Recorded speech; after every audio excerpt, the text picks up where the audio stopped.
Korupsi adalah tindak pidana yang dilakukan oleh seseorang atau organisasi yang memiliki posisi kekuasaan untuk memperoleh keuntungan ilegal atau menyalahgunakan kekuasaan untuk kepentingan pribadi. Korupsi dapat berupa tindakan-tindakan yang melibatkan penggunaan uang atau hadiah untuk mempengaruhi keputusan yang menguntungkan diri sendiri atau pihak lain.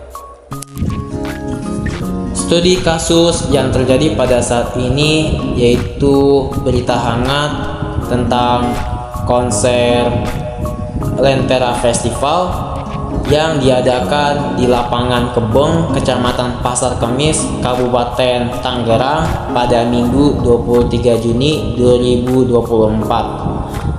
Bismillahirrahmanirrahim. Baik, di sini kami sudah bersama dengan salah satu korban yang merasa dirugikan terhadap konser Lentera Festival yang diadakan di Pasar Kemis, yaitu Saudara Mahardi. Ya, mungkin Saudara Mahardi ada di samping.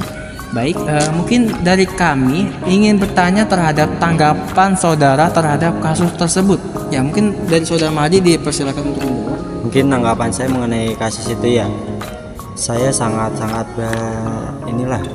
kepada pihak yang berwajib untuk segera menangani kasus itu. Yang semestinya duit itu bisa saya gunakan untuk menikmati sebuah layanan musik ya, musik NDX dan segala macam.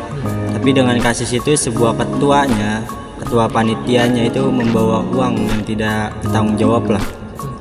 Semestinya uang itu bisa saya gunakan untuk makan segala macam di kosan, untuk membeli token dan lain-lainnya.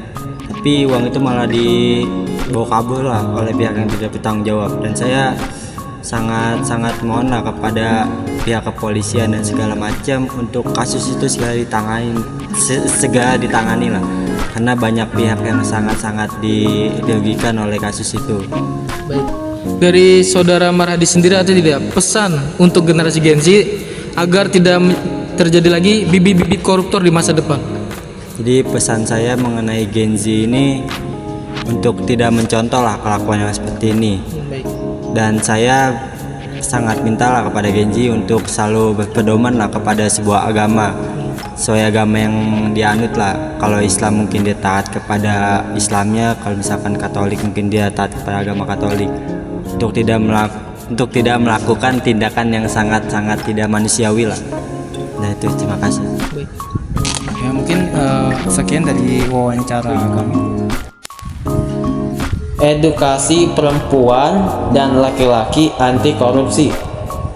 Menghindari korupsi memerlukan kombinasi edukasi, kesadaran, dan tindakan tegas. Berikut adalah beberapa langkah yang dapat diambil. Pertama, pendidikan dan kesadaran, yaitu pendidikan sejak dini adalah tanamkan nilai-nilai integritas, kejujuran, dan etika dalam pendidikan anak-anak. Lalu, kampanye anti korupsi adalah adakan kampanye dan seminar tentang dampak negatif korupsi dan pentingnya transparansi.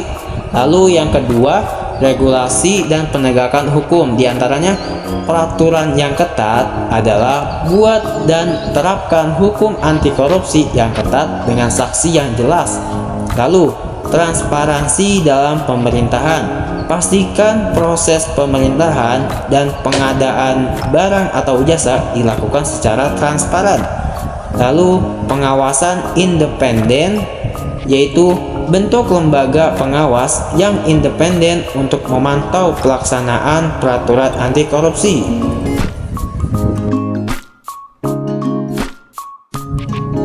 Kita tahu bahwasannya korupsi merupakan perbuatan yang tidak baik. Hal ini didukung oleh aturan agama, baik agama Islam, Kristen, dan juga agama lainnya. Namun di sini saya akan mengutip dalil dan ayat dari agama Islam dan juga Kristen. Dalam Islam, Allah sudah berfirman dalam Al-Quran surat An-Nisa ayat 29 yang berbunyi, Ya ayyuhalladzina amanu la ta'kulu amwalakum bainakum bil batil. Wahai orang-orang yang beriman, janganlah kamu memakan harta sesamamu dengan cara yang batil atau yang tidak benar. Dalam hadis Nabi juga bersabda, Ar-Rosi wal Murtasi kilahuma finnar. Orang yang menyuap dan disuap keduanya masuk neraka. Lalu dalam ayat Alkitab disebutkan dalam bab Keluaran pasal 23 ayat 8, janganlah kau terima sebab suap membuat buta mata orang-orang yang melihat dan memutarbalikkan perkara orang-orang yang benar. Mungkin seperti itu.